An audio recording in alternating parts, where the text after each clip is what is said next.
What's up, you guys? Back for the next installment. It's your boy Shock. Today, back at you with 10 minutes to Tsuyu Asui. She has been wrecking the format as of late, taking down the last provisional showdown, 3 top spots with some pretty different builds. We're going to go through generally what the deck is about, the pluses, the minuses, the pros, the cons. How do you pilot this deck? What should you be looking out for? Everything you need to know to pilot Asui successfully. Let's jump on in. So right now, the general consensus of everyone is the best resource icon you want to play Sue on is water. You have access to a lot of amazing cards, which we'll get to in a second. She is able to have awesome offensive capabilities, cards, attacks that draw extra attacks, and just keep the pressure on while not losing many foundations. Her resources never seem to dwindle. Although she has a lot of face down foundations, they always seem to be ready. So it's difficult to solve the puzzle that is Tsuyu Asui, especially if you haven't played it before. She also has all those attacks I'm talking about have great block modifiers, so she can create a very difficult turn for you on the offensive or the defensive end. You really need to know how to play against this deck in order to beat it.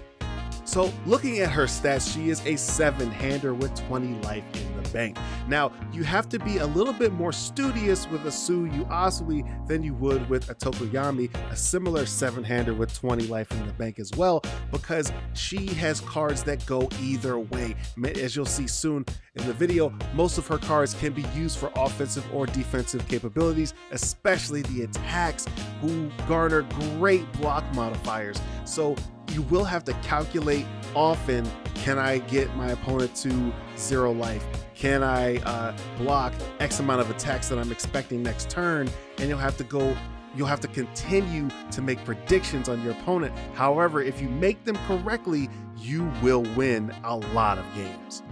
Getting down to her enhances. Her first enhance says commit this card. Your attack gets +2 speed. You may discard 1 kick or ranged attack from your card pool. Make sure you notice that it does say your attack gets +2 speed. That'll be important later. And the second enhance, flip 1 foundation face down.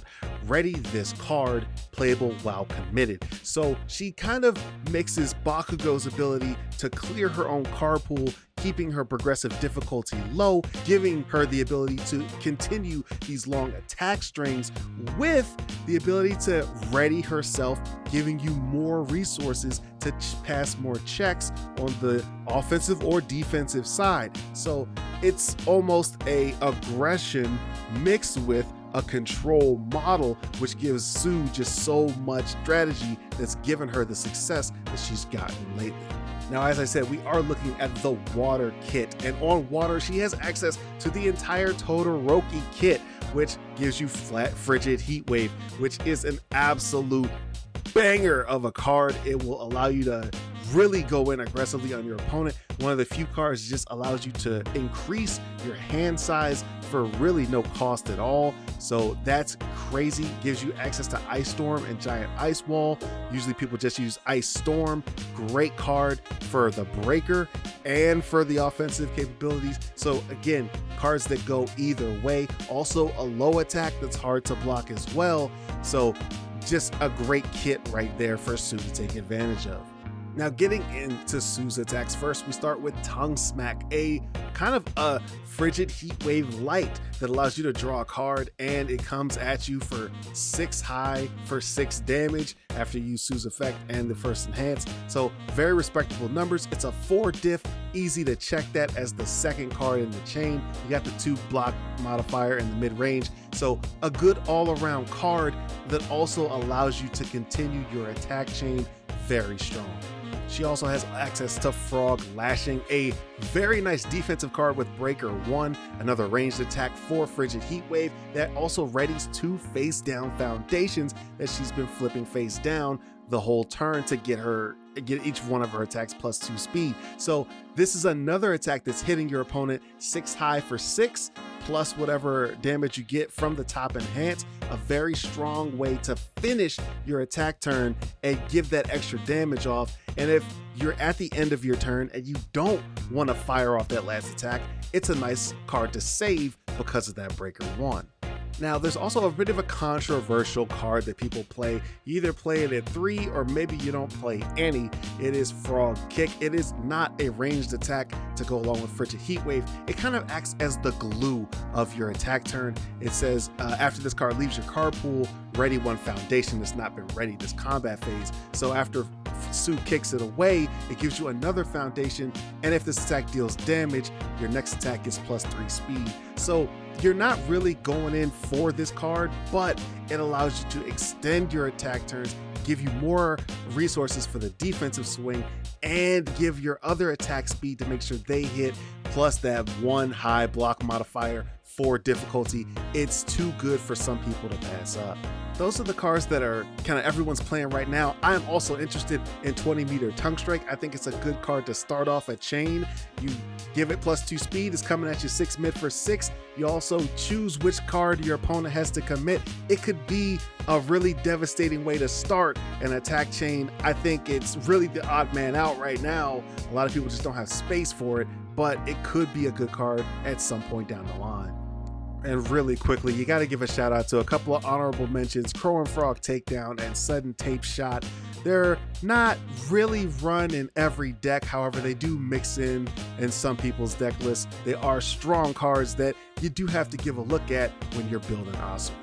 Now on to the foundations, which is really where Asui shines the brightest, because she can flip foundations face down that have already been used and get the most out of a lot of different cards. She does have access to 2 different 0 diff foundations on the water symbol, which if you're running 8 copies of 0 diffs, you're gonna get a lot of consistency turn 1 to be able to play 4 foundations, 5 foundations out on your first turn, so second turn you can be aggressive. Froppy has access to a litany of defensive foundations like Wall Cling, Sticky Balls, Desperate Times, Tape, Rescue Completed, and Creepy Realization, so that you can decrease speed or damage, or not decrease either and just take no damage from a half block, things like that. So you can really play any way you need to. You just have to plan out your strategy. You can really survive any way your opponent comes at you.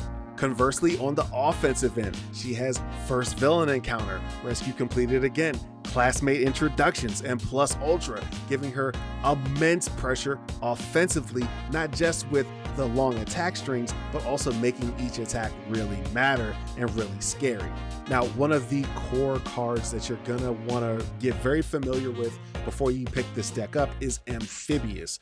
It has the ability to ready itself as long as a card has left your card pool this turn, so that is going to be a ton of more foundations that are just going to get readied if you have multiple copies in your stage. It's going to really feel like Sue is not playing fair if she's readying multiple copies of Amphibious. Remember also, if Sue is getting attacked, Sue can commit after she's blocked an attack. Say you have a card in your card pool, she can commit, kick the card she blocked with out of her card pool, then she can use Amphibious to ready itself, and then she can use Sue to flip Amphibious face down and ready Sue, giving herself 2 difficulty easier to pass the next block if she needs that. So make sure you're looking at the combos in Sue as well. She has a ton of synergy inside of her foundations. And really quickly, I have to throw a shout out to Observant Student. You need to be making sure when you're in your deck building process, you have a scary deadlock that your opponent has to respect. If your opponent is smart enough to see that there's no deadlock that they have to respect, then they can put a lot of foundations on the board and it can be almost impossible for you to win. So Observant Student is a great water deadlock that your opponent's not gonna want to see you get to. Well guys, that's it. From soup to nuts, everything you need to know to run Tsuyu Asui after set 1. After set 2 comes out, we'll be running through some more heroes, giving you everything you need to know to go from nothing to meta in 10 minutes or less. Thank you guys so much for checking out the video. Hit that like button, get subscribed, ring the bell, and I'll see you in the next one.